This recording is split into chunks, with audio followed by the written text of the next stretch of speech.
Okay, welcome everybody. This is a short little interview, or maybe not so short, but an interview with the lovely Lutzi Lonsdale from Melbourne, a Melbourne-based astrologer, and we're here to talk about Mars retrogrades in general, because we are about to move into a Mars retrograde phase, but we'd like to just open a discussion today to teach you more about what Mars is like when it's in a retrograde phase. So welcome, Lutzi. Thank you for being here with us today. My pleasure, Shu. Very happy to be here. And Kip, for the audience, can you just tell us a little bit about yourself and what you do and how you work in your style of astrology? Yeah, sure. So I am a Melbourne-based astrologer. I'm a second-generation astrologer. My dad is also an astrologer, not a professional one, but an amateur one. And I've been practicing astrology professionally since 2020. So around 2020, I started doing consultation work and writing more extensively on transits and these sort of things. So yeah, based in Melbourne, but originally from New Zealand. Right. And do you know if there's much of an astrological community in New Zealand? Assuming that's where your father is still? Yeah, there is, but tend to be a little bit more hermited and less out in the public sphere. Yeah. Right. You've got a pretty strong presence of astrology in New Zealand, I think. Yeah. Oh, great. Yeah. Well, yes, speaking of hermiting, I think you and I both relate on that front. We're both sort of hermits in our own ways. And I know you are like many astrologers doing really great work quietly in the backgrounds but with great impact. So it's really lovely to be able to have you on this interview and for you to make your presence, because I know it's something that you don't do very often. So I'm really appreciative of that. Yeah, thank you. I mean, I think people are going to be pretty surprised to even hear me and see what I look like. Normally I'm behind the scenes on, Instagram or writing on my own website. So yeah, this is what I look like. And I'm excited to let you know what I sound like and what I have to say. And you are a prolific writer, so I encourage everyone to head over to Lutzi's socials and website, and I'll put all the links in our description box there for you to click onto. Right, so today we're going to be looking at the Mars retrograde, and I just wanted to firstly start with some astronomical observations of what Mars actually is doing in the sky when it's retrograde. So I'm going to do a few little slides first on PowerPoint. So I promise this won't be too dry and won't be too long. And I just want to reference people to, which I'll put the link in the description box. I've done a very long lecture on the phases, synodic cycle phases of the planets for Kepler College. And that lecture is available on their YouTube channel, all for free. So I'll put the link in the details below and you can refer to that for more detail. But just for the purpose of introducing the Mars retrograde, I wanted to take you through some, basic concepts here. And this is essentially what the cycle of Mars, Jupiter, and Saturn would look like, because they all share that similar template in the way they move around the sun. Mars, though, takes a bit over 2 years to complete the cycle, whereas Jupiter and Saturn around the 1 year mark. And I think it's important as well, just to point out, Shu, that the way that we're distinguishing these two types of cycles and retrogrades is just in their relation to the Earth and the heliocentric model of the solar system. Like all of these planets you're speaking about are superior planets in that they actually sit outside the Earth, whereas Mercury and Venus, their cycles are different again because they actually sit between the sun and the Earth in terms of that. Yeah. Absolutely, yes. We are looking at it from that sort of Neoplatonic, Earth is the center of the universe kind of model, which I'm still stuck on. Haven't progressed to the, the sun being in the center yet. So, basically, we start at the cazimi here, and planets will move through a morning star phase, which is when it rises before the sun. And when Mars, Jupiter, or Saturn get to about the morning star trine, the 120-degree mark, they will start to slow down and move in a backwards motion from Earth's perspective, like Lucy just mentioned. And this then brings us through this whole, what we call the acronical phase, which is highlighted here in the orange, where Mars, Jupiter, or Saturn will actually be very visible in the night sky because they are the closest they are to Earth astronomically.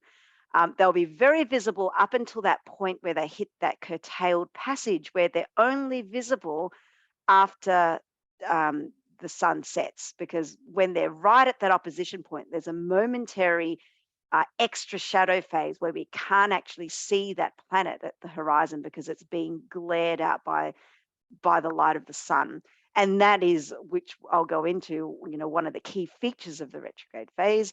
It moves past that curtailed passage, finishes off the retrograde phase when it becomes the evening trine, and then it proceeds on to back to the Cazimi. So it's this little journey that takes a little over 2 years for Mars. And if we can lay over the monomyth of Joseph Campbell's hero's journey, and this doesn't just apply to Mars, although it has a strong resonance with the archetypal image of Mars, of being out on a quest or a mission to obtain the gold in some way. And so there's three main, I guess, sections to this monomyth.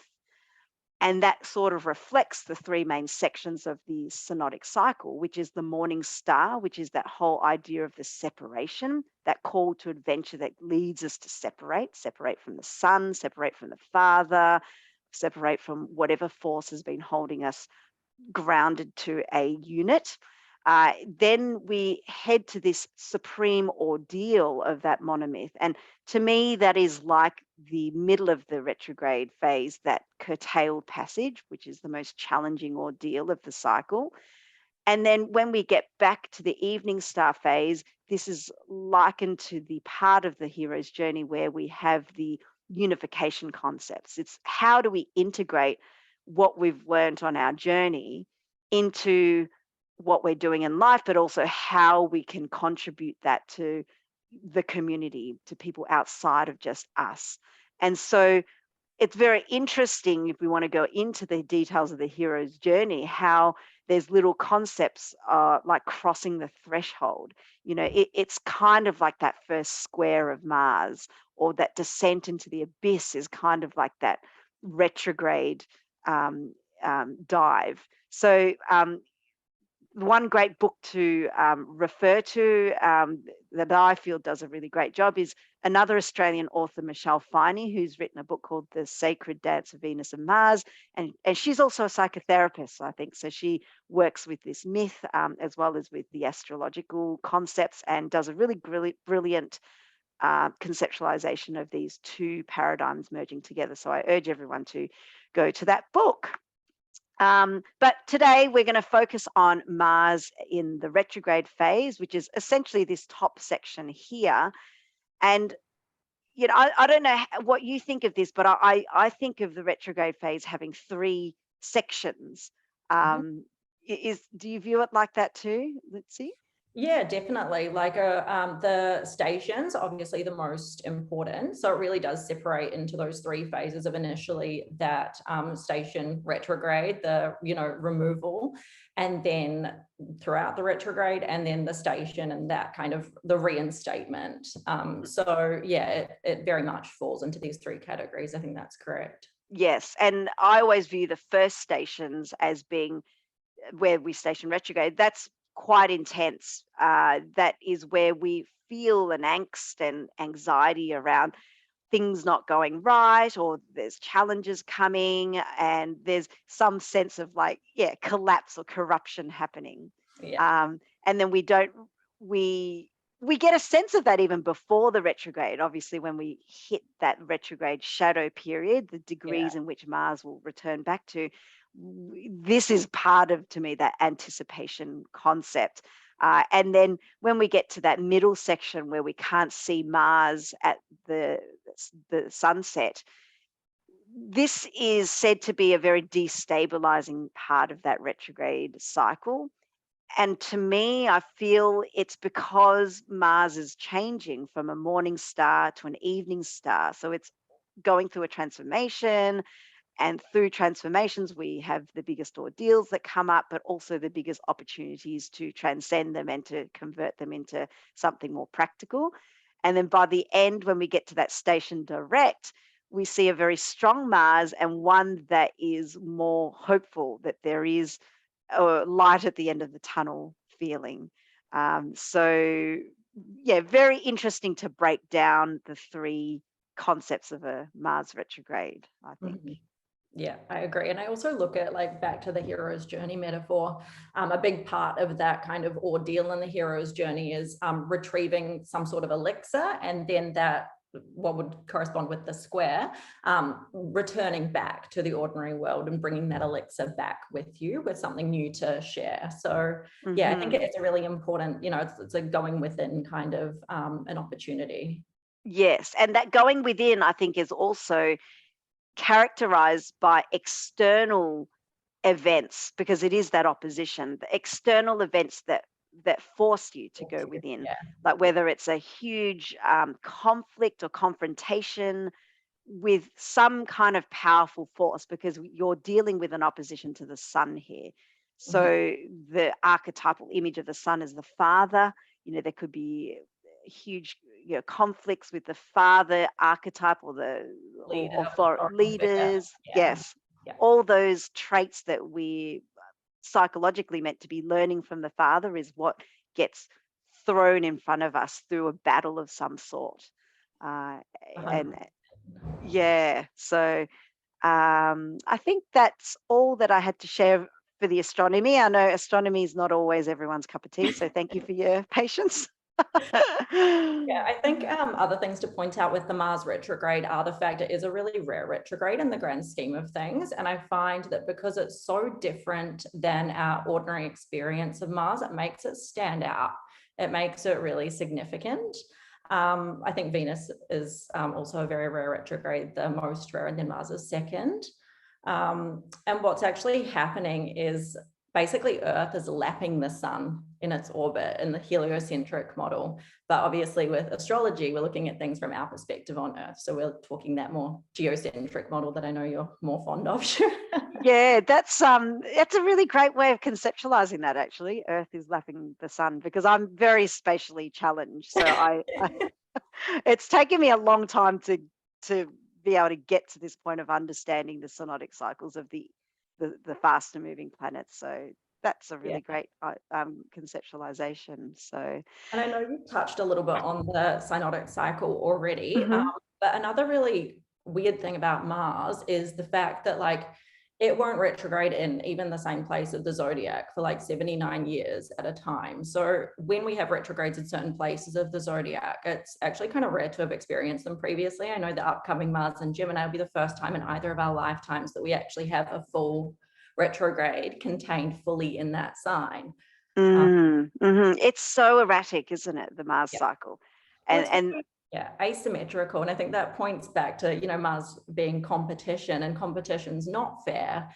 It's asymmetric. It favors certain signs of the zodiac. Not everyone's a winner when Mars is in play. yes, and it kind of has this feeling of beating to one's own drum, like Yeah. one having one's autonomy, not answering to anyone's calls, and running their own individual show. So the cycle kind of reflects that in the erratic, asymmetric nature of its movement. So Perfect. great points. Now let's talk about the movement of the significations of just Mars in general, for people that are new to astrology, that need to understand, what is Mars all about. So have you got any words that you can put towards that? Yeah, I always think of Mars as, those adrenal three Fs, fight, flight, and what I'm not going to say for YouTube's sake. But, it's your action, it's your will, it's your drive. It's anything to do with kind of like war and aggression and competition. So those really kind of like masculine archetypes are often Martian, like all of the war gods in traditions have always been associated with Mars. Brothers, male friends. If you want to look at positive and negative manifestations of Mars, you can go positive as like, courage and drive and ambition, and more negative would be, the conflict, violence, all those sort of not so nice margin significations. Yeah. Is that in Yeah. line with what you? Yeah, generally, have I lost you there? I think my internet connections. Oh no, you're back. Yep. Yeah. Yep, we're all good. So yeah, totally agree. Mars is the lesser but malefic of the sphere of the seven planets. So, you know, by malefic, I guess in ancient astrology, we consider them to be subjectively difficult or hard or maybe repulsive, challenging in some sort of way, but it's not necessarily bad in terms of the malefic concept, because in the right context, having these difficult energies to work with can be very useful. So useful when it comes to, say, having traits of a good soldier would require these malefic qualities of Mars, the courage, the boldness, the energy, the drive.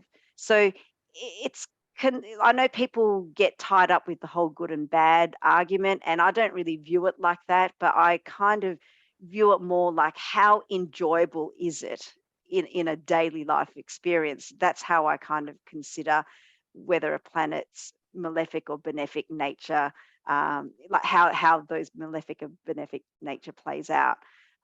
So it's not all bad. It's just that it's more subjectively difficult, but also a necessary part of our growth and our evolution. Yeah.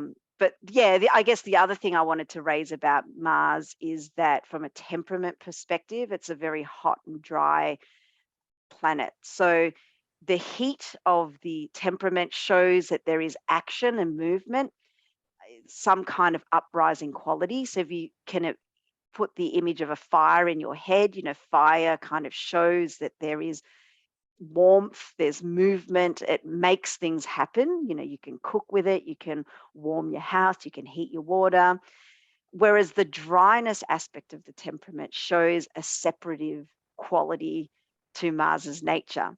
And I like to consider like sand, like dry sand, it falling through your fingers because all the molecules are separating from each other. And that separation, dry quality can lead to qualities of discernment and decision making and being detailed orientated. So not so much in the case of Mars because there's a heat there that makes it fast, but I think that heat and dryness in terms of the discerning quality makes Mars great with, say, making decisions in emergencies where you have to really go straight into making analyzing a situation quickly and calling the shots. So I like to think of it also in terms of the temperaments, because I think that can be very illuminating. Yeah, and I think as well, like we've mentioned the malefic and benefic thing. With the malefic planets, they do serve their purpose, and we can't get along without them, right? Like if we think about Mars and the heat thing, inflammation comes to mind, and there's those three cardinal signs of inflammation. The redness, the swelling, and the pain.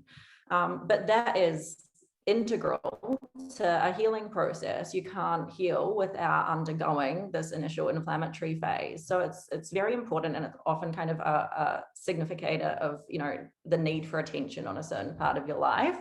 And also, with the action component and the separation component, I often feel like Mars, when it does make its appearances, it does tend to separate, it does tend to remove and take away. And I think that's something we'll talk about a bit later on as well. Yes, thinking of an axe chopping the dead wood, because it's a necessary process, and it's making those hard calls that nobody really wants to make. When you have a Mars activation, well, guess what? You're the one that will step up and make those calls, and that's in some way that's leadership. Yeah. So great. So now let's talk about the symbolism of a retrograde planet in general. What does it mean I'm going to get my name out. for planets to be retrograde, and in specifically, like we can give some examples of Mars being retrograde, but so how would you describe the general characteristics of a retrograde planet? Well, the stationing points are always when the planet makes their kind of phasis or appearance. So that's when they're most noticeable and most prominent, as we discussed when we spoke about the astronomical principles. I think of retrograde planets as having a big exclamation point next to them because of the fact that they are so evident in the night sky, apart from that central part of the cycle with Mars. They're close to Earth, are the brightest. In traditional texts, retrogrades are always thought of as some sort of like impediment to the planet. They're always hindered or constrained in some way. They're not functioning the way we would normally expect them to function. And what that does is it makes them really apparent to us because we don't typically notice things like take Mercury retrograde, for example. I know that's not what we're talking about, but like we don't notice technology until it starts playing up, right? And then you're like, oh God, that's front and foremost in my consciousness now because my laptop's not working the way I want it to. So I think when things function outside of our normal realm of experience, that's when they become the most important and the most prominent to us. And I think with the Mars retrograde specifically, it is a malefic planet, so it tends to be a bit more subtractive. It tends to take things away rather than add things. Like I think Ellen White has a really great quote about this where he says, a benefic retrograde, initially it will give you something and then it will take it away. Whereas with the malefic retrograde, it will take from what you already have. So it's usually really noticeable because it's taking away what you're used to having in that area of your life. Yes. I'll think of other things as you're speaking and want to add those in at the end, but is that yes, totally. That they're really great concepts there. And I guess I look at a retrograde planet in general as basically 5 key concepts. Like firstly, there's some kind of misbehavior of that planet. Like what you said, that planet's not behaving how it's meant to be behaving. And so there's this idea of rebellion or disobedience, but also not acting to the way consensus society wants to act. So maybe a bit more alternative, having to go through subcultures and alternative cultures to be able to really get the most out of that retrograde planet. The next key word I like to consider is there's some kind of corruption. And I usually see this at that first station. Corruption meaning there's some kind of things going wrong, misfortune, whether it's delays or damage or collapse of some sort, losing power in some kind of way, but there is a corruptive element to it. And there's usually conflicts that usually leads to some kind of conflict, whether it's within yourself or whether it's within with somebody else or in relation to a specific area of life. Something is in discord. There's a contradiction. There may be disagreements. Things are impeding the flow of what you were doing before. And that then leads to challenges. So, pretty stock standard things that are just difficult and interfere with life. And then like what you said as well, there's reversals and repetitions, reviews. Having to go back and rethink things is a key retrograde signification. And always also returning back to something that you might have left off in the past because of whatever reason. And for some reason, you might pull that old canvas out again and go, oh, I might actually work on this again. So there is this moving backwards, literally moving backwards in your life in order to bring something forward. So check to see where the retrograde planet is, firstly transiting through your part of the chart, but also what that planet rules in your natal house, natal chart as well, because those topics are where you'll see the misbehaviors, the corruptions, the conflicts, the challenges, and the reversals in the houses that are ruled by that planet that's being in retrograde. Anything else to add to that?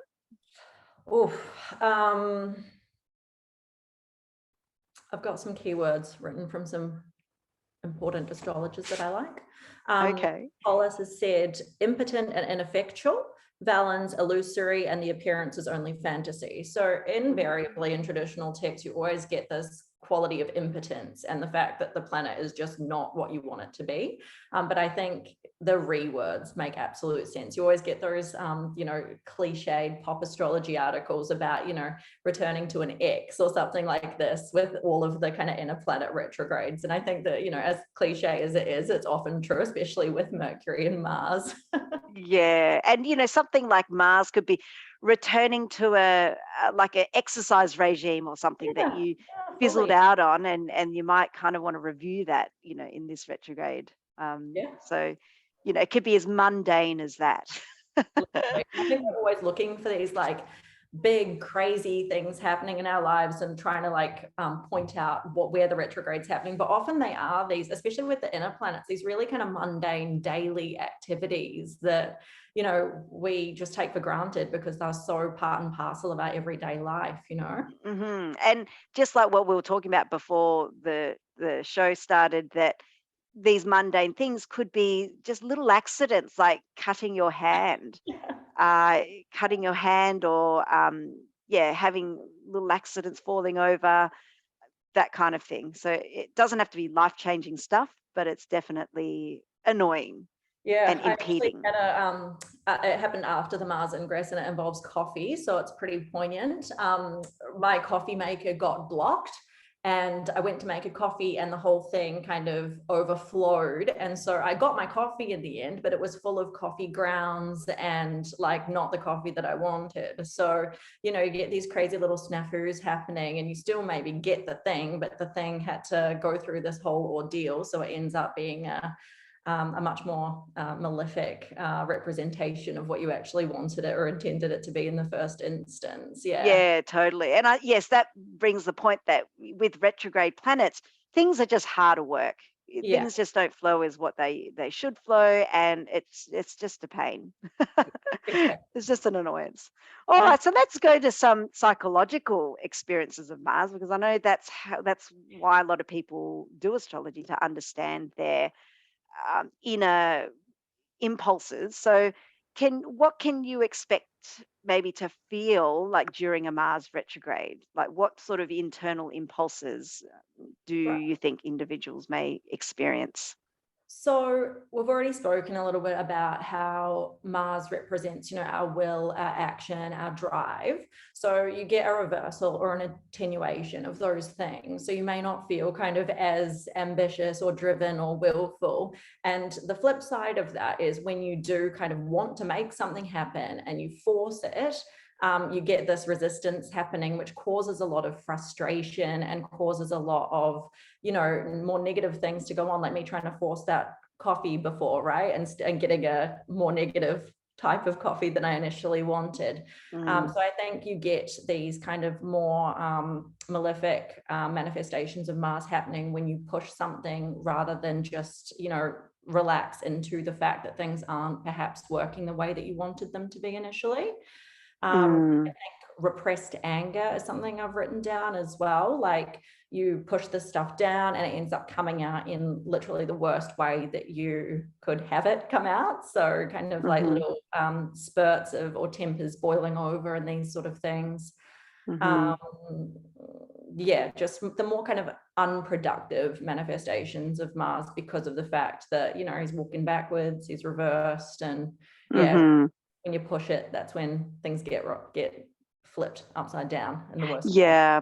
And I often find these little annoying things of things not going your way is like an omen for a deeper exploration that's happening there. Like you raise that, this resentful anger that's being erupting from the coffee machine, and having outbursts. But what is that outburst actually pointing to? Because there's something that's lying there hidden beneath the surface, that's seeking our conscious attention, and we've been ignoring it for a long time. And it takes a Mars retrograde to kind of show you what that little annoyance, show you what that underlying emotion is, through a Mars annoyance, like a coffee machine exploding or that kind of thing.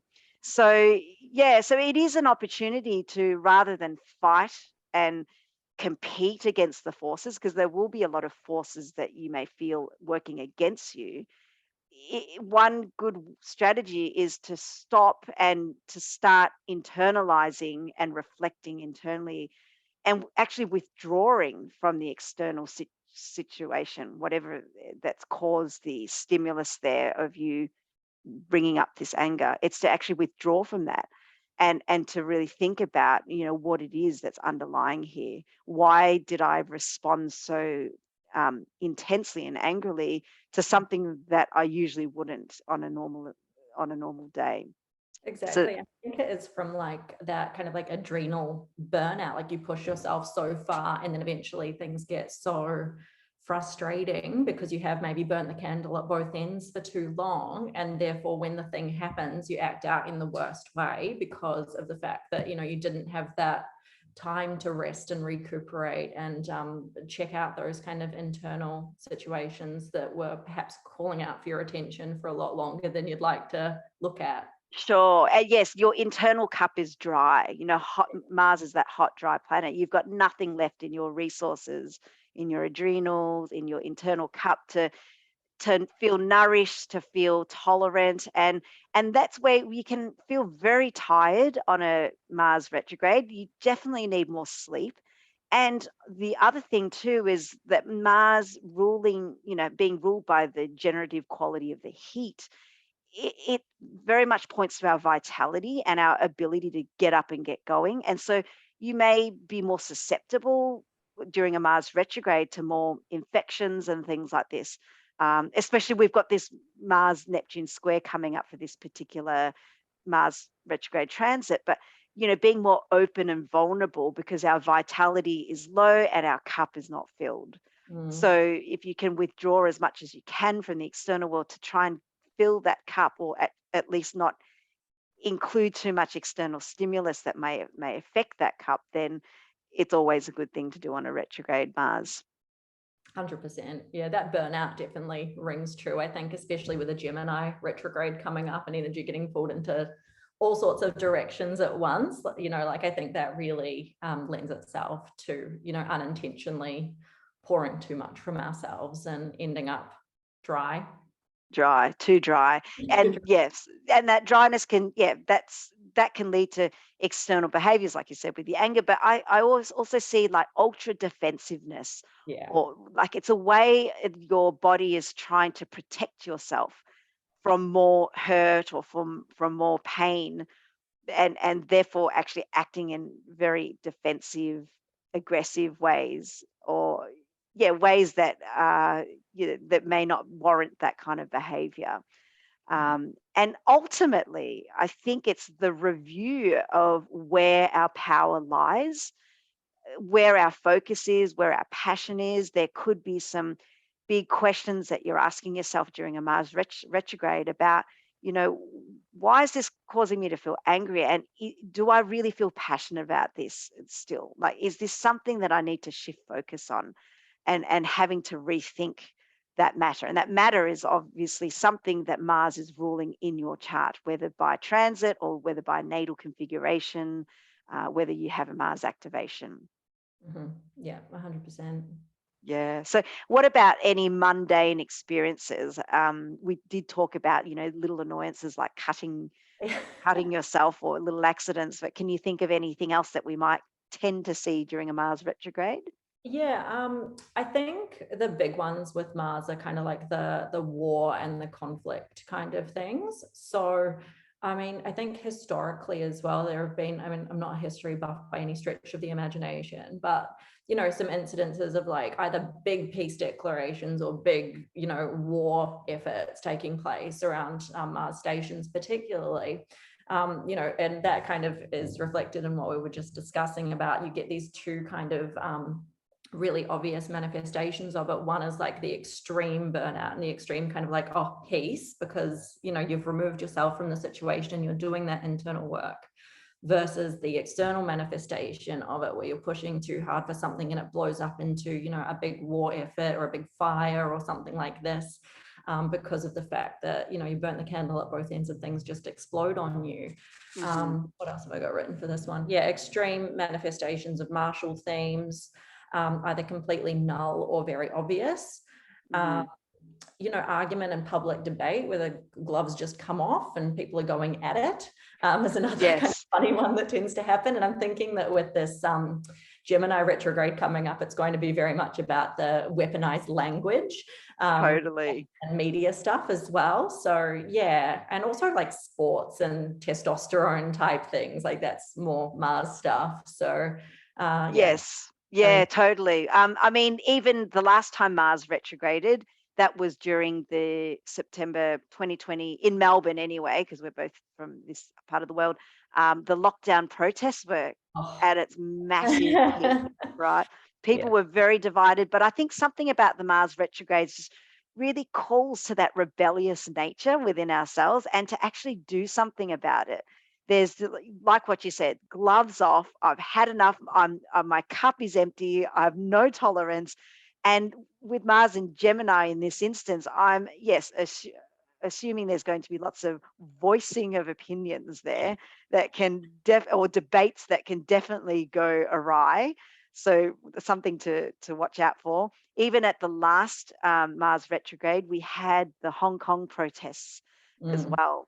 Yeah. And at the same time, Israel actually passed a law banning protests. So there's two sides of the coin there, but what the issue is, it's got something to do with rebellion and protest and the voicing of opinions, whether it is for that or trying to stop that or against that. So we can see that archetypal theme being played out. So yeah, lots, possibly, unfortunately, like things like violence and aggression can be some of the things that we see, as well as risks that people take or accidents and dangers that people find themselves in. And I was just looking back and found that in the April 2016 Mars retrograde, Prince was found dead in an elevator.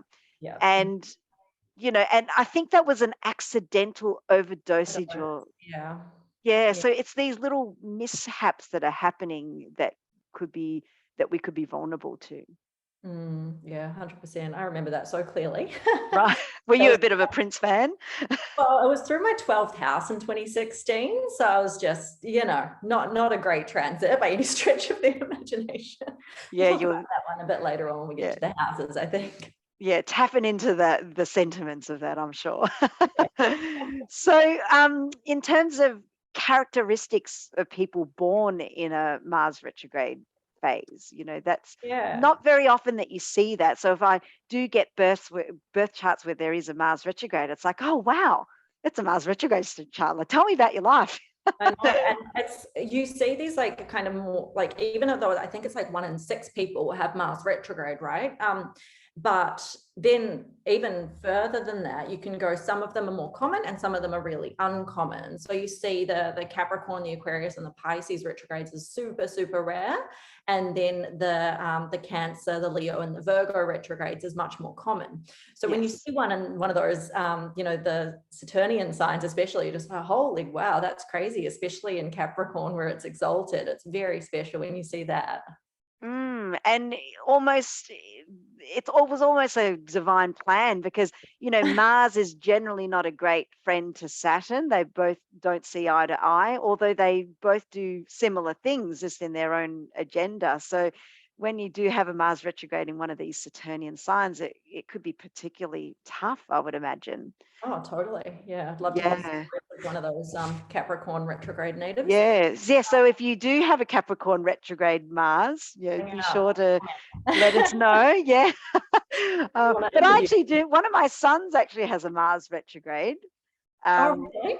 Yeah. So I know it quite well to have someone close to me that operates with a Mars retrograde, and really it's about him operating in his own time space continuum. He has no concept of being within community, being within a family. It's just his agenda, and it's nothing malicious. It's just he just does not realize that someone has asked him for something, or someone is standing there and he's walked right through them, or the timing aspect is very obvious. Just Yeah. doing everything at the The wrong ring schedule. times. Yeah.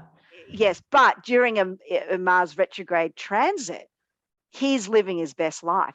You know, he doesn't have all these difficulties that what we've been speaking about, because it's almost like everyone is living in my world right now, and I'm used to this sort of stuff happening. Familiar territory to me. And yeah, that's actually a really good point, and a really interesting thing that happens with people that do have, you know, natal retrogrades that come up via transit. You know, that's familiar ground. Like I said, like they can operate perfectly in these situations because they're like, oh yeah, cool, the world's working according to my schedule now. Funnily enough, my dad's actually another Mars retrograde in Pisces, so quite a weird one. Wow.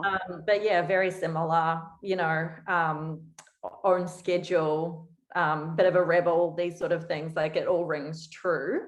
But yeah, more generally speaking, with the Mars retrograde natally, I find that, you know, you get this kind of almost daredevil needing to go a little bit further to get their kicks. So you see kind of like, you know, extreme sports and these sort of things. And some people that have Mars retrograde natally, additionally, like a bit of a contrarian attitude, like being a little bit of a black sheep, being a little bit of a rebel. Pushing the envelope on lots of things. Pushing the envelope, yeah, exactly. Yeah. Especially from a behavioral perspective, it's very difficult to raise one. No, don't cry. They need a lot of autonomy and a lot of guidance, because it's almost like they have to experience these things to learn about it. You almost have to watch these accidents and watch these things happen so that they can embody themselves and they can learn from their own mistakes. You can't just tell them about it and they won't do it. Exactly. And I think, like, yes, they do operate on their own schedule, but I think conversely, what's actually happening internally is there is a lot of internal deliberation and consideration before any action takes place. So yes, they may look like they're rebelling or stunted or something like this in terms of taking action, but it's actually because they're more mulling over these actions or considering them more internally before they make that external action. Totally. I've noted that too, that they bottle things up a lot. And because there's so much happening internally, they don't necessarily communicate what's going on, and they probably find that very challenging to do, but it can just come out randomly with an angry outburst or an erratic behavior. And to us outside, we think, oh God, where did that come from? Yeah. But inside, it's been building up and building up and building up until that cup is empty and there's no tolerance. And so they also, because of that flow of time that they're not tuned into, they're tuned into their own time. I find Mars retrograde types can make things hard for themselves. It's like they have to go the hard way to achieve something, as opposed to the Venusian way, which is the path of least resistance, without pushing, with everything just attracting and coming to one with easy flow. But Mars is like, no, I have to go through these battles. I don't feel like I've achieved something unless I've like really rolled up my sleeves and sweated it out and really grinded my way through it. So like it can be really hard to watch, but it's part of their journey. Yeah, I agree completely. Yeah. So I think that's a good sort of summary of people with Mars retrograde. So I think what we might do now is go through the houses of Mars in retrograde. Are you okay to continue, or would you like a little? Yeah, that is totally fine. Let me just figure out where I'm at with my notes. One thing I might mention about Mars retrograde natives before we get into through the houses, and it kind of ties into this and through remediation as well, because when I was looking at Mars retrograde natives to research this, I found that Sigmund Freud has Mars retrograde in Libra in his 12th house. And you know, as much as we bash Freud and conventional psychological practice, it's really important to remember that he actually brought forward one of the most important tools in modern psychotherapy and psychological counseling, and that's talk therapy. And I think that that is like a really key point to think about in terms of the remediation aspects of a Mars retrograde, is just being able to actually talk through these frustrations, especially with it coming up in Gemini. being able to communicate accurately what's happening to you and why you're feeling a certain way. So that personal kind of reflection through speech. Yeah. And it's interesting too that the basis of Freud's work is based on the repressed sexuality. Yeah. And we haven't really touched on Mars as the sexuality, a planet of sexuality, but like in Vedic astrology, the Ketu, the South Node, is meant to have the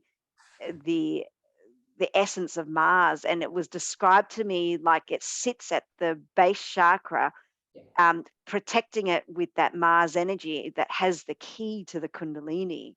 And that's always stuck with me, that vision. And to me, that is very much that what Freud was tapping into, like from his own subconscious understanding of his possibly repressed sexual urges, and that, being the basis of his works. It's funny because it's so 12th house, that subconscious stuff, talk therapy is in an air sign, like all of this is just like so on the nose. Yeah, exactly. Mars is the planet of, sexuality and desire and these sort of things in that realm. And I find that, it's meant to be that kind of like in its positive manifestation, like a divine masculine kind of situation. So seeing a Mars retrograde, you might get some more different manifestations of the person's sexuality or their, their masculine and feminine traits. Like Jim Morrison is another Mars retrograde, and he's like quite a, beautiful, effeminate kind of figure, and a very rebellious figure as well. So it's interesting.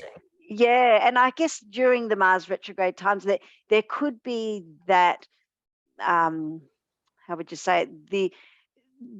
The sexual material within them almost needs to be explored. Like there could be more experimentation sexually around a Mars retrograde type, things that people may have been too fearful to explore, conventionally, like, at other times, during these Mars retrograde transits, there might be more space for that too. So that's also something that could, be a more psychological trait of a Mars retrograde time. Yeah, definitely. And that might look like, just like you said, experimenting with different things, but it also might look like a complete lack or a loss or an attenuation of sexual energy and sexual desire. Like you might not feel like you really want to do these things anymore. Sexually frustrated. Yeah. Exactly.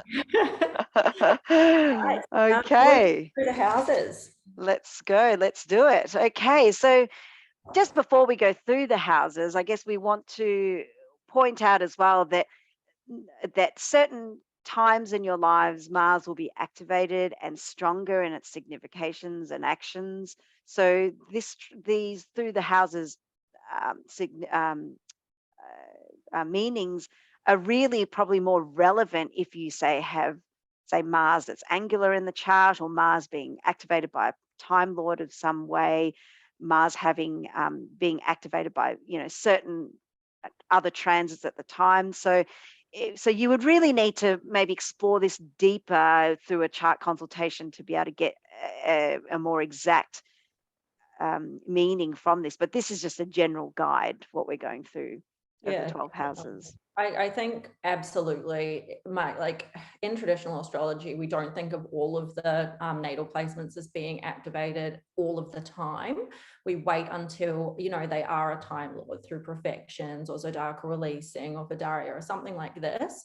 Another important thing to remember is that, there are certain houses in a chart that are so much more important to you as an individual, and there are other houses in the chart that might not even be relevant to you inherently as an individual. They might talk about, your neighbor or your sister or your pet even.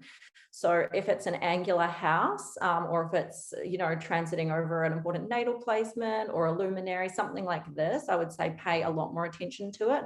But, you might have a Mars retrograde transit that doesn't affect you as much personally, and hey, lucky you if that's the case, right? Yes, that's right. So it's all always, we need to go back to the root chart, your root natal chart, for more specific details. Okay, but what we can say about the houses is essentially where we're likely to feel these Mars retrograde frustrations, misbehaviors, corruptions, collapse, that kind of thing. So Mhm. if you have Mars retrograde transiting through your first house, you would be a Gemini rising. So, yeah, what are some key words would you say for the Gemini risings? I think when Mars is going through your first house, like ties back to that point that we were talking about earlier, where Mars is a malefic planet retrograde. So it is taking something away from something that you normally have in this area of life. So that might be like an attenuated um, interest in yourself even, or that kind of like localized inflammation in your body, or zapping of energy, or energy coming in fits and starts, like a more kind of like almost manic kind of situation where you've got points in time where you're like super energized, points in time where you're quite tired and drained. Injuries to the body or the face, or even like you know yeah, I think injuries is a big one to kind of Mm, watch out for, specifically with first house Mars transits, because yeah. it does, Yep. the first house is your body, it's you. Exactly. And that can also relate to just even having low energy or having an immunity that's compromised for that time. So just a weakness that's associated with the body physically and biologically. So and I think an overall general sense of frustration. I think it's just like the lens of the next few weeks will be a lens of frustration, or like the world is against me kind of feeling. And in terms of what people can do to kind of mitigate that malefic nature in the sphere of their self and their body, like I definitely think looking at things like, gentle exercise, looking at correct, like more sixth house things, so your diet and lifestyle stuff, just to really fortify yourself a little bit and make sure you're getting enough rest and relaxation, and actually removing yourself from situations where you might be more prone to these sort of outbursts, like really just looking after number one, I think, with the first house transit. Yes, totally. So self-care and self-care is key Yeah. for the Gemini risings. So what about if you have a Taurus rising and you will be feeling the Gemini, the Mars retrograde in the second house? Well, second house is, your finances, your possessions, even your self-worth and these sort of things. So, you know, watch out for, big spends that don't need to be happening. Like, don't let yourself overspend, or, there might be some kind of financial snafus or the loss of an important possession or something like this. Hmm. Yeah, really just kind of keeping track of those finances and making sure that you're not making any sort of unnecessary or extravagant expenditures that you don't need to. Yeah, Also, there's financial pressures probably being felt, and maybe a necessary need to make some cuts and to sever some unnecessary things. definitely. I think also watch out for purchases or expenditures that are like ego driven or that are unnecessary. And also recognizing that that second house can be, your personal values, and like even the way that you feel about yourself and your self-worth a little bit. So, Hmm. don't be too hard on yourself. Yeah. Don't, watch out for your own value system getting compromised a little bit.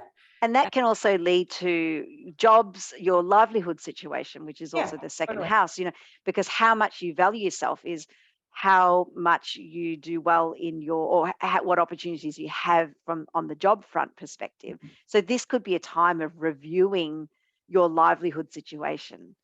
Maybe there might be reversals in finances, or like there could be just disagreements or conflicts at work that make you start questioning, like, am I in the right job? Yeah, exactly. Yeah. Excellent. All right. So, uh, third house, if you have Aries rising. Third house is, communication skills, transit, neighbors, siblings, these sort of things. So I think the third house one, like it can be, watch out for kind of combative communication, first of all, like Don't don't get in any debates, basically. as Aries rising, like, oh. Don't get into any unnecessary debates if you don't need to. This one could also be just affecting, your younger siblings or your neighbors. So your neighbors might be having massive fights that you can hear through the walls or something like that. Sure. Yeah. Or there could be more crime in your local neighborhood, that kind of Totally. thing. Yep. Yeah. Yeah. And I also think that there may be more of a impulse to voice your opinions through things like protests or rebellious exercises like that, where you've had enough and you've got to stand up and make a stand. So there could be the urge to do that, but you would, I think, have to really consider and make sure it's really something that you are committed to, because things can always change when Mars goes direct again. So you want to make sure you don't step into something that you're not willing to commit to long term. Yeah, or that you will be associated with in the future. Exactly. That you might not Exactly. might feel good in the moment, but as the months pass, you're like, oh, well, that didn't really reflect very well on me in the long Yeah. Like maybe going on a rant on social media and then regretting it later. term.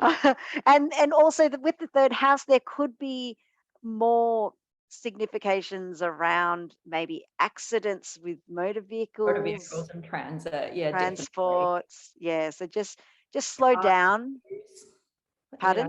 car issues, like Car just issues. Yes. snafus in your transit, like maybe some work on a local train line or tram line that you rely on. Yeah, so it's Yep. very much that kind of like transit and communication part Yep. of it. And the remediation for that third house, I think, is to really go within to start internalizing it. The third house is that house of personal praxis, of ritual. It was the house of the goddess. So it is that invitation to step back out of society, perhaps, and into your own inner world. And that will immediately relieve any possibility of accidents if you're not going anywhere. Yeah, 100%. Just don't go anywhere. That's the mediation for third house stuff. Just stay Yeah. home and be Go in quiet. your mind. Yeah, go everywhere in the mind. Journey in your Astral mind. travel. Um, Exactly. yeah, and yeah, for third house as well, like it could just be like a technical skill or something like this that you're looking to revise, or just check in on your skill sets around certain things and see if you can get better at it through some practice at Mhm. home. Yeah, that's a really good point. Yep, excellent. All right, we're ready to do the fourth house of the Pisces risings. Yes. So this will be the fourth house of home, Mhm. family, and land. So yeah, what would you say? So with a fourth house, I think that this can look like one, two, or more than two ways. It can look like spending like less time at home, like removal from the home front, Mhm. and also parents and emotions. So maybe some repressed anger towards the parents that you're working through, or some house troubles or something like this as well. But yeah, it is hitting that kind of the very lower hemisphere of your chart. A lot of people have the IC in the fourth house. Mhm. I know you're not. But it can be that really personal emotion front as well. So this is where I would say really go within and really check Yes. out what's going on internally, because this is where those foundations really come from as an individual, and making sure that those are really solid, which I think can be really beneficial in the long term, taking Mhm. this time to really go within. um, Mhm. yeah. Yes. And going within it could also be looking at ancestral or lineage factors as well, because that fourth house very much points to our ancestors. And also, I think with the fourth house, you may be just reviewing your living situation. Maybe there's a restlessness there, or a dissatisfaction, or a collapse of your current living situation that may urge you to start looking somewhere or start renovating something, or there's a dissatisfaction or a collapse of the home in some way that's causing maybe some of these frustrations. So okay, so for Aquarius risings, the Mars retrograde will be in the fifth house. So fifth house, I think, it's taking away from your creativity. So you might feel like you haven't got like a much of a spark or an interest in those personal kind of play projects and the things that you do as hobbies or recreation. It's also children and procreation. So if you are, looking to conceive or something like this, you might be experiencing some delays or frustrations in that area of life. But yeah, I think of like fifth house retrogrades as a bit of, a lost spark, and really revising, like, why is it that I enjoy doing this thing? Maybe you're not getting as much satisfaction out of it as you normally would. Also, just like, like romance and sex being attenuated a little bit for you. Yeah. I mean, I look at the fifth house as the house of flow, being the joy of Venus. And is that spontaneity and the flow being in the right place at the right time. And we've already discussed how a Mars retrograde is the wrong place at the wrong time. So basically for Aquarius risings, that's actually me. So, it is this idea of feeling that you're feeling it in the grind against just the natural flow of life, just as a general trait, but also maybe seeing this more maybe in your children, accidents with your children. This is one of those houses where it might not necessarily happen to you, but you're seeing it in the environment around you. So, and this is also the idea of being, like you said, creatively blocked and possibly returning to an older project that you started before that you never finished, like that, pulling out that old canvas kind of situation. Have you got any old canvases or old I have no finished pieces. Every one of my canvases is unfinished, so that's a constant state for me. You've got cut out for you then. Yes, I might lock myself away and send my children away and hermit with my canvases. So, okay, for Capricorn risings, this is the 6th house Mars retrograde for you. And we just did you, so now we're doing me. Oh, right. Yeah, and lucky me, my moon's also in Gemini, and it's actually one of my least favorite transits, is having Mars go over my moon. Every time it happens, I'm like, I feel so annoyed for like a good few days at a time. Yeah, right. So now, lucky me, I think I've got, a few exact hits over my moon during the retrograde phase, which is just great. Love it. But yeah, personal routines, health, daily practices, pets, another fun 6th house signification, and people that report to you. So people that you manage. So originally, like in traditional astrology, it would have been like servants and things like that. But now more like, if you work in a managerial position, people that rely on you as a boss. Yep. And I think also to that point, it's also if you are not in the managerial role, that kind of relates to kind of your position in that company, that 6th house. So it could be that feelings of oppression or not being heard or acknowledged, and feeling like you have to do all the hard work with not much reward or recognition. That's a very 6th house thing, and Mars traveling through there in retrograde can really compound that feeling. Yeah, totally. And also just, is in that area of daily routines, feeling like you've got too much on your plate, feeling like, you're being pulled in too many directions all at once, and it really does lend itself to burnout. So making sure you have those kind of solid health foundations in place, so you're not compromising that for yourself. So totally, exercise, it could be diet, it could be making sure you're on the correct kind of supplement routine to mitigate any of these sort of, adrenal situations that can take place because of, this Mars issue. Yeah, and due to the tiredness too, maybe leaving yourself open to accidents and things like that. So make sure, don't jump on a chainsaw when you've had no sleep. Make some sensible decisions there. Exactly. Yeah, 100%. It could also play out in the area of, pets or domestic animals. So they could be experiencing the accidents or illness factors. Exactly. Yeah. Yeah. Well, good luck with that. Yeah. But I think also when things are in these cadent houses, it's a more subdued manifestation of that planet as well. It's not as obvious, and often it probably is worse in your internal mind than it is externally. It is very much a house of the mindset. So that's a silver lining there for you. Yeah, just internal angst rather than external angst, Exactly. So for the Saggies rising there, you've got it going through your 7th house of relationships. So possibly some relationship shadows to confront there. Yeah, I would say so. This might look like a reversal of a romantic situation, or, maybe even the return to an old romantic situation. Hmm. Um, Open enemies is another seventh house signification. So watch out there for kind of like public confrontations with people that you obviously don't agree with generally. Hmm. Yeah, And but that's also if you play sport, for yeah, example, that's like yeah. the open enemy is your competitor. Mhm. So maybe this could suggest winning more because the house of your competitors is actually have receiving that Mars retrograde. Mhm. Yeah, So exactly. What else? Yeah, I think like it could also just be playing out in like if you are like married to somebody, like it could be your spouse that's having all of these issues, or is experiencing some sort of burnout or frustration in their own life. So you hmm. might be actually having those significations imported via somebody else, and that person could be your significant other or your business partner, or Hmm. someone that you are in, a legally binding contractual relationship with. Totally. Yep.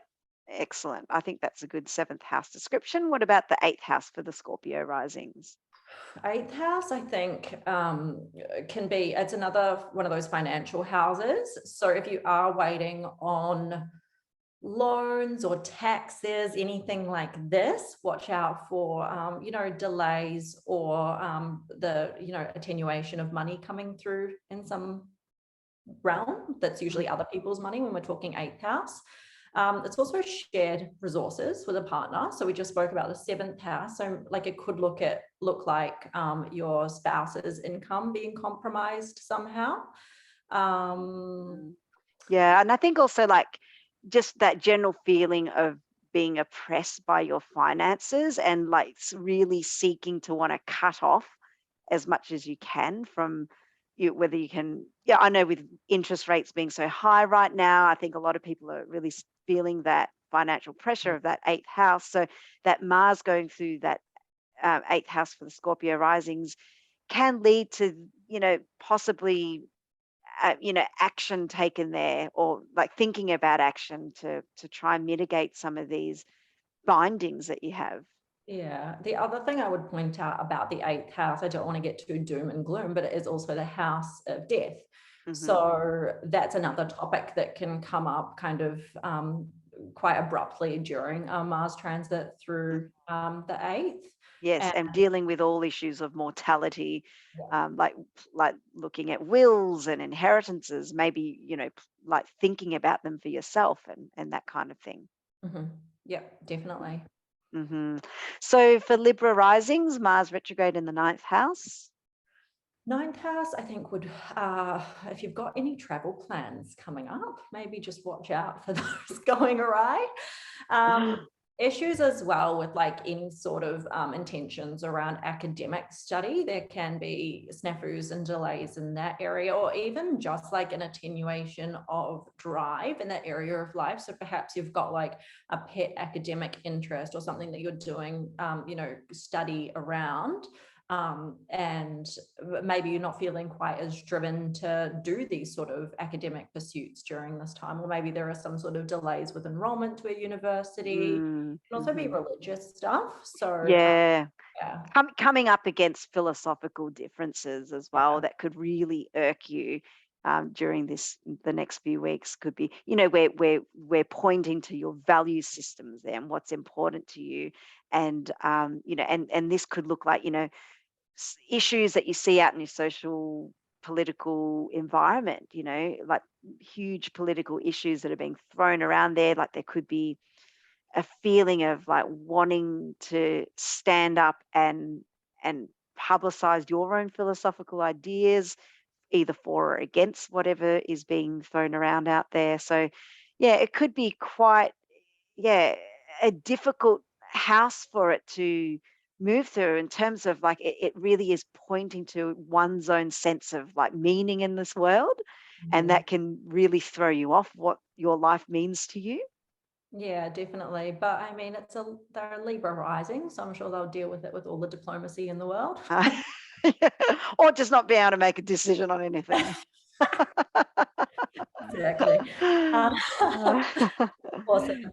so, ready to go to Virgo risings? Yeah, sure. So The Virgo 10th rising, house. 10th house. So I think this is a great time to take a sabbatical personally, because we're talking like public image and career here.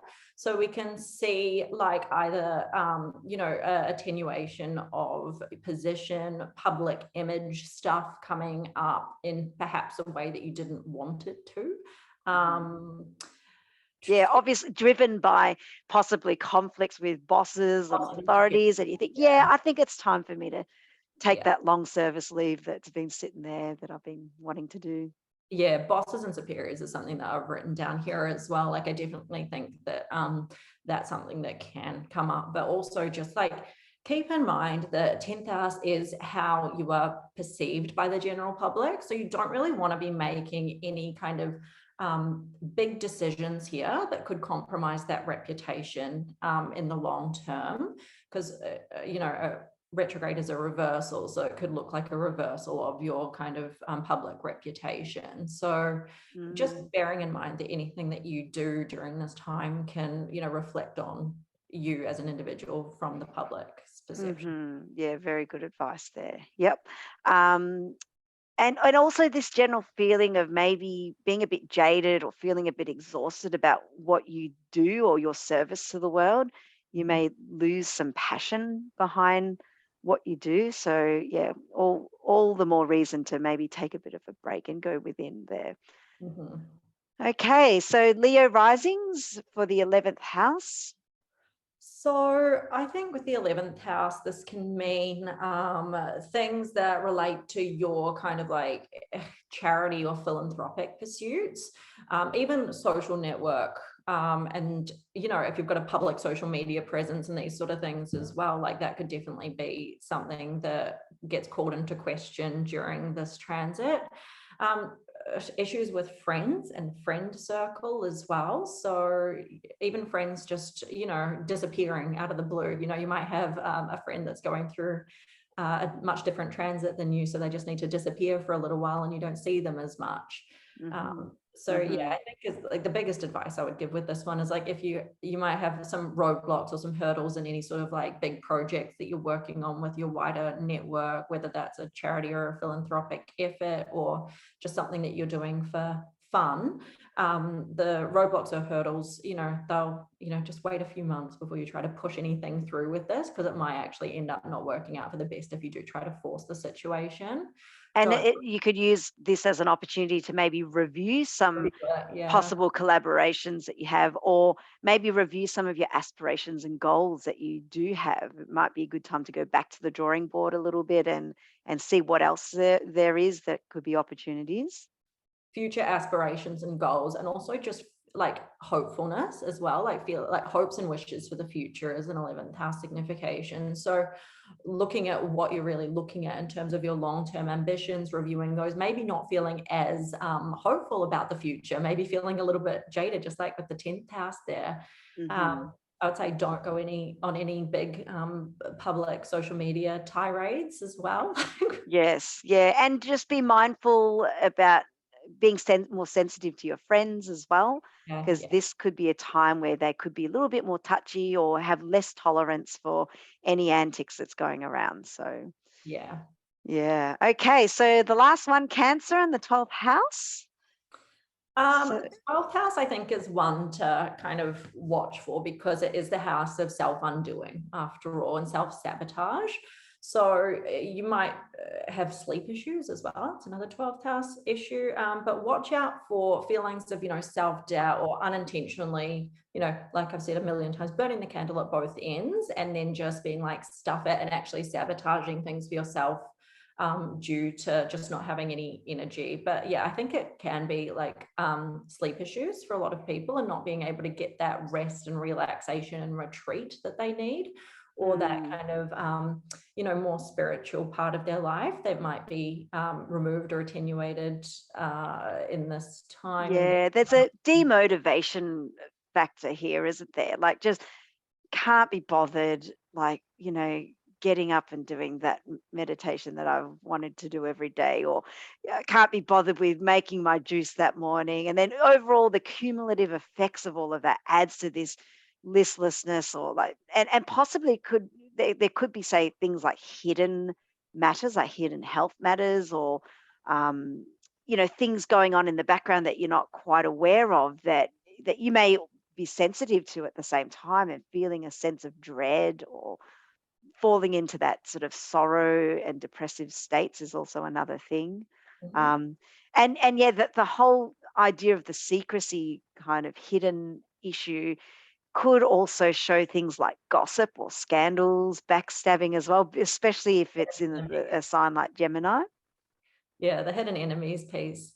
And I think if we keep looking at it like Mars is taking something away from you, the 12th house is like that time that you spend alone and private, like doing these sort of, things that you need to recuperate. So perhaps you're not getting enough time alone to actually be able to be your best self in the outside world. But I definitely think that's a good point about the enemies and the gossip and the slander, as well as something else you said, which was the health issues in the background, because long-term health issues is another 12th house thing. Yeah. Yeah, it's a tricky house, isn't it? It's Yeah. but once again, just like the sixth house, these Mars issues might not be as obvious in your external world. It's probably more what's happening within your internal world that feels more like, aggravated and gives you more angst. So it's probably a good time to, maybe, if you do seek therapy, or like do some kind of remedial work in if to help your mental health.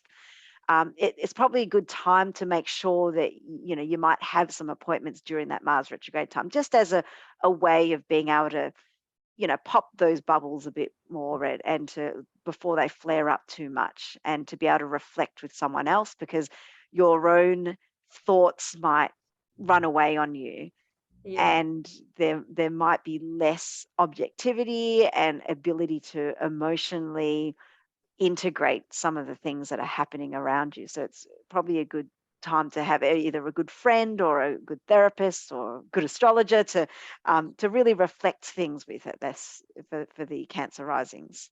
Yeah, I think don't underestimate the power of talk therapy. Like, this is Gemini after all, it's a sign of communication. We want to be able to, express these issues before they turn into something more malefic. So Yeah, and just like Sigmund Freud's placement of the Mars retrograde, like, reviewing what is that repressed matter within yourself.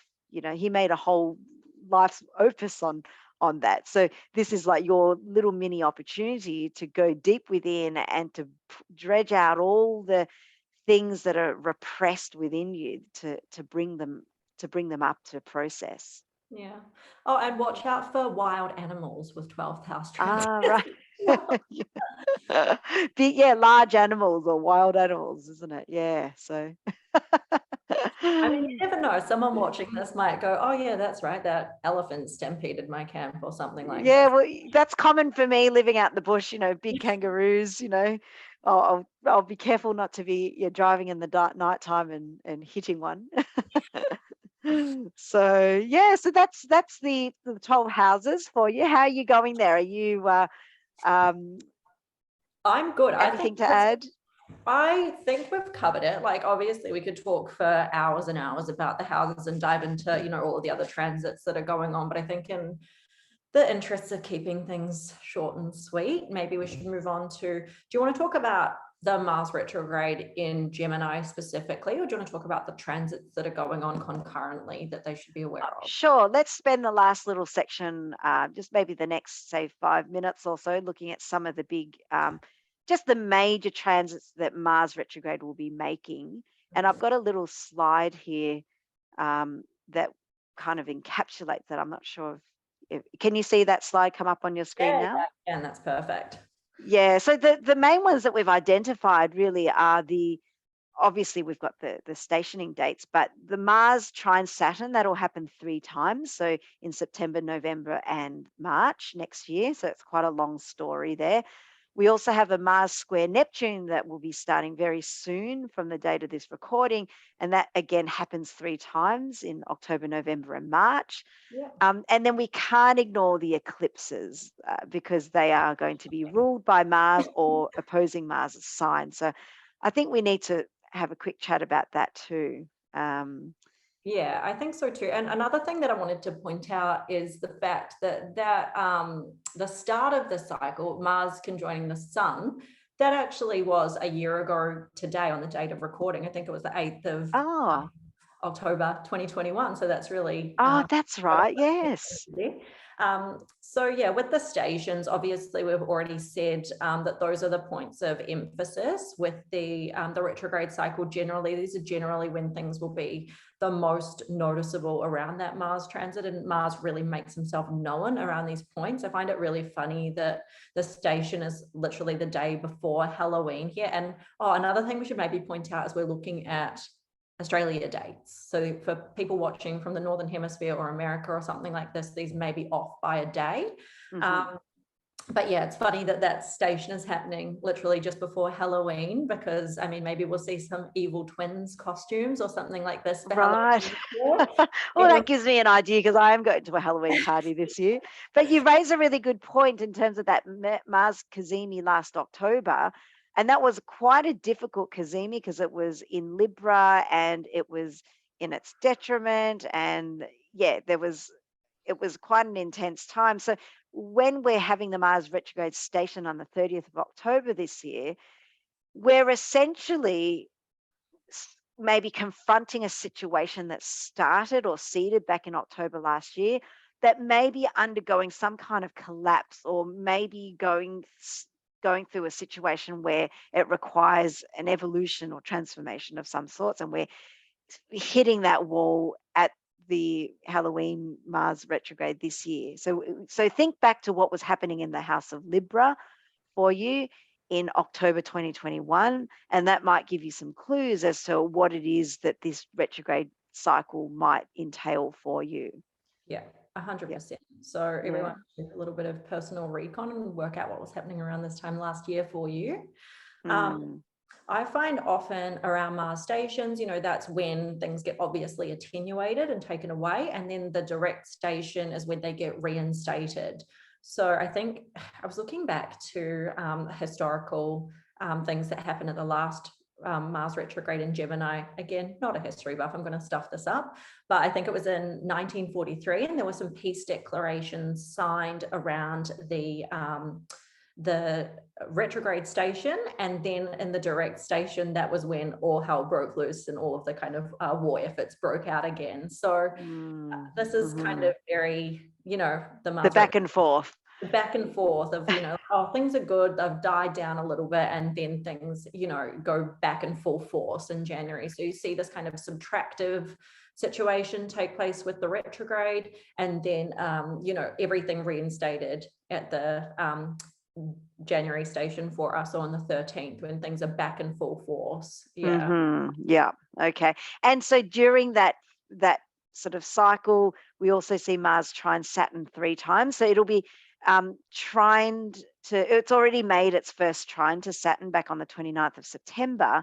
In November, it's making the second trine whilst Mars is retrograde, and then it'll go direct and trine it on the 31st. So to me, I think the Mars trine Saturns are, quite a productive time. I think it's almost a bit of a silver lining in this whole Mars retrograde cycle, that it's almost like we're given a gift. And yes, we're going to have to work hard, but we might be rewarded with some real constructive progress of something that you choose to focus on. And then that's the key, I think, is to know what to focus on, because with Mars being in Gemini, you could be quite fickle and want to do everything, and then find yourself in a whole heap thinking, oh my goodness, I've overcommitted. So I think to make the most of that Mars trine Saturn, you really need to work out what you want to focus on. Yeah, exactly. I also think this is a really constructive aspect. I'm happy that it's happening 3 times. I think that it can be really very much like committing, action to the long term, and really working to really fortify something for the test of time. Remembering this is happening in air signs as well, so it may be very cerebral and mental and ideas driven. But yeah, I think that this is actually, like you said, a silver lining. I think this can actually mitigate some of what's going to be happening with the next transit we're going to speak about, which I'm less fond of personally. Mars square Neptune. Yeah, let's get to that right now. There's no There's no hiding from it, even though that's what we might feel like we want to do. So that's about to drop very soon from the date of this recording on the 12th of October. And yeah, so what are your thoughts on Mars square Neptune? Well, with Mars and Neptune, I always think of these two when they're together in a less constructive way as being a little bit, that kind of fake bravado almost that you get with that narcissistic personality of people, showing off and being, a little bit of the illusion of bravery when they don't necessarily have it. But it's Neptune, so it's always going to be illusory and slippery. And I think this, with the Gemini transit in particular, really lends itself to a lot of confusion and maybe not understanding communication clearly. And maybe, Mars being, self-interested and Neptune being self-sacrificing, some sort of tension with that, and maybe committing to something and sacrificing your own personal interest for something that you think of as an ideal, and then that actually working out as being less constructive for you as an individual in the long term. I'm not a huge fan of this. No, it will be a challenge, this one, because their natures are so different. We've got a hot, dry planet, and Neptune's all water, cold, moist. So they really don't have common ground. And they're at that square angle, which is aggravating to say the least. So, and I see lots of passive aggressive behavior with that Mars square Neptune, because it's like there's an anger or a need to want to direct and be direct and be honest about something, but the Neptune energy doesn't like that confrontation and will go sideways and try and dodge bullets and things like that. And what can turn out is like maybe not even maliciously, but things happening that are little half truths or little things like little white lies perhaps that go completely wrong and have greater impacts that could be quite malefic in nature. Exactly. So I think with this, one of my remedial strategies for this storyline, really, because it really is a 6-month story that we all have to live through, is to really try and maybe put your focus into a service that you want to give to the world or give to somebody. I think like that whole idea of karma yoga, like being very mindful in your daily life and also being of selfless service, without stepping into that victim mentality or martyrdom mentality, but being happy to offer whatever it is that you can offer to help someone that's less advantaged than you. I think that's a good way of mitigating or using what is a challenging aspect there that we've got for 6 months. Yeah, the other thing I might point out with this one is, Gemini is the sign of communications and the media and these sort of things. And Neptune is, it's a very deceptive planet in its negative quality. So I think watch out for, being deceived by fake news media and these sort of things. And scams, sensationalized things. Just make sure you're actually able to see the trees through the forest or the forest through the trees or whatever it is. Like, just be aware that this transit in particular, like it can be quite a confusing one and disorientating. Yep, totally. That's a really great point. To go too fast, especially if you're trying to push through like Mars and do things too much too soon. That's, I think, when things can go the most awry with this, because you might not read the fine print or might not check those the scam, like you said. You might not recognize it's a scam because you're like, oh yeah, sounds good, let's go with it. Totally. Yes. Yeah, that's a really great point. All right. And in amongst all of this, we've got the 2 eclipses. I might just pull up the chart for the first eclipse. I've just got it on the next slide here. So we were having a pre-show chat about these eclipses and how they're not looking too good.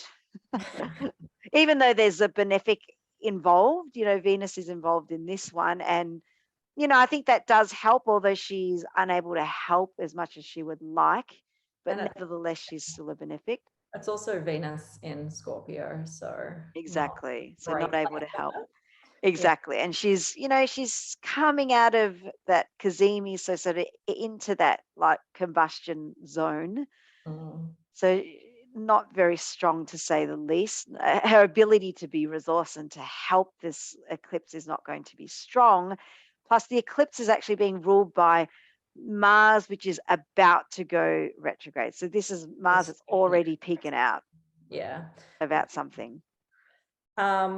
The other thing I don't particularly enjoy about these eclipses is that Uranus Saturn square that we got so used to last year in 2021, that is very much in play during both of these eclipses.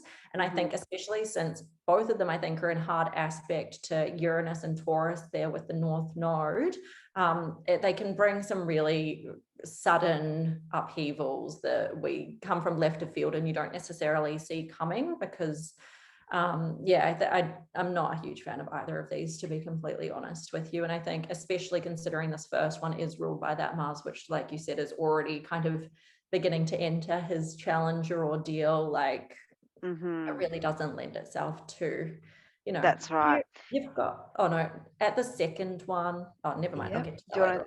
Okay, well, yeah, we can get to that in a minute, but yeah, just with that Uranus North Node, you know, to me, that is such a troublemaker aspect. You know, I think it's been behind some of the most like regrettable decisions that we've seen since that Uranus has come close to that North Node, because that North Node is that invisible point of confusion and lack of perspective, and the acting on one's greed and ego to materialize something for oneself in the material world. So, you know, it's, I think one of the things that we have to really be careful of is just, those impulsive decisions that we make. It could be based on like impulsive actions that lead to accidents. It could be impulsive remarks, erratic behavior that can lead to greater consequences, and Saturn squaring it will provide the consequences. Oh, absolutely, straight away.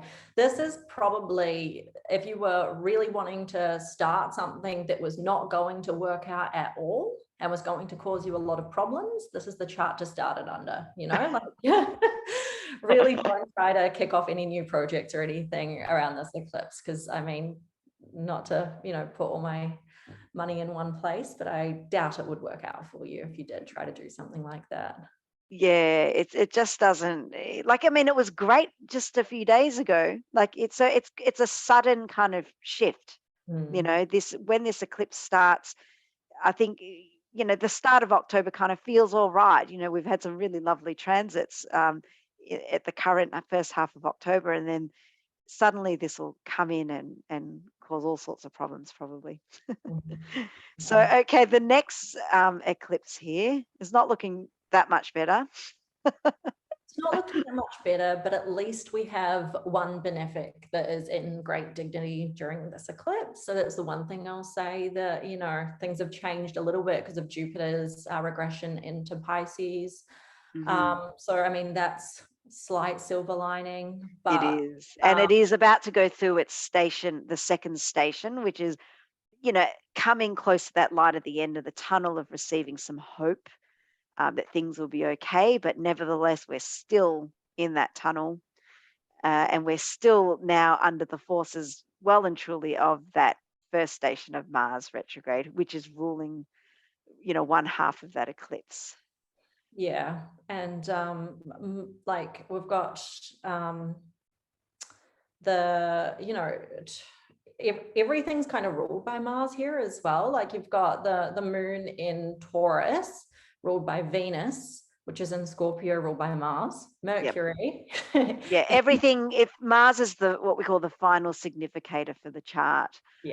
So really it's under his authority that this eclipse will be operating. He's providing that matter, and that matter is one of misbehavior, corruption, collapse, reviews, challenges. So yeah, not looking too great either. No, yeah. No. But, you know, let's come back to some, I guess, last remarks. You know, have you got any other last thoughts about how to work with this transit from just how to, like, from a remediation perspective? Yeah, definitely. Like, I think the main thing to remember with Mars and Gemini, the sign of communication, is just watch your language. Like, if you don't need to say the thing, don't say it, you know. It can very much lead to weaponized language and unintentionally just lashing out and saying something that you end up regretting. So really just, if you haven't got anything nice to say, don't say it Don't at say all. it.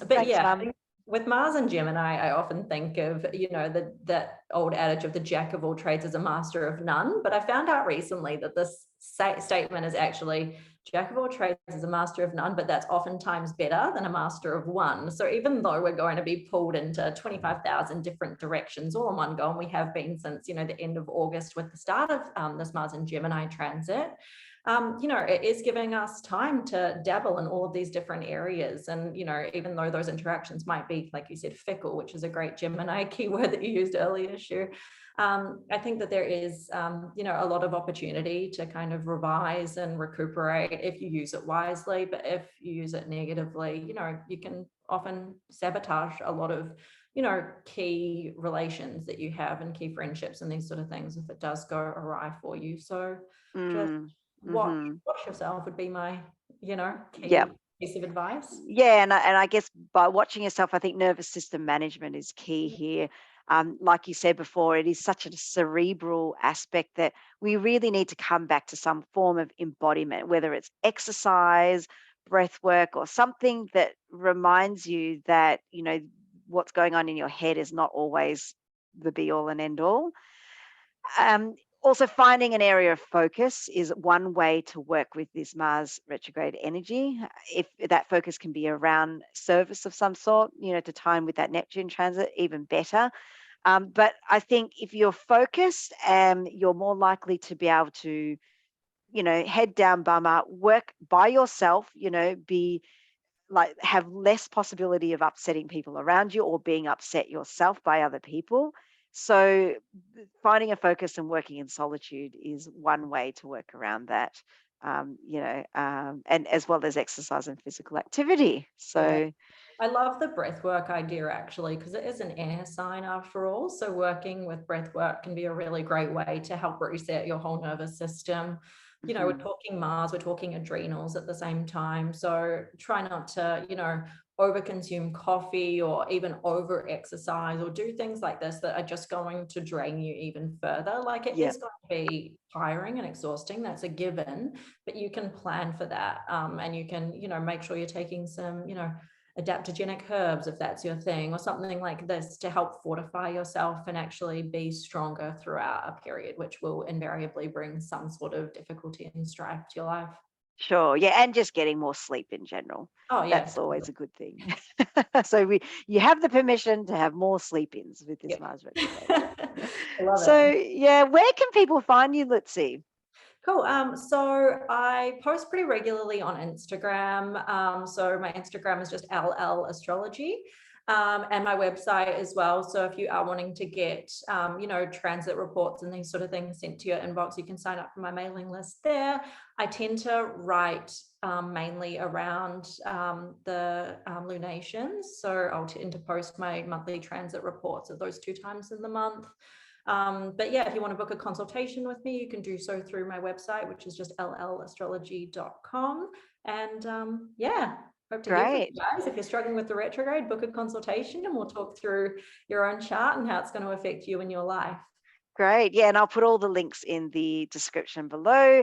And yeah, everybody, if you enjoyed this video, don't forget to subscribe and hit the notification bell. We plan to sort of get more content out to you just about astrological teachings and resources that can help people on their way to learning more about astrology at whatever levels that you're at. So it'd be good to get your support there. And I'll put my links as well in the descriptions. I'm available for consultations, and I have a few programs coming up shortly that I'll be announcing for students as well. So good to see you all, and look forward to seeing you next time. And hope you travel well with the Mars retrograde.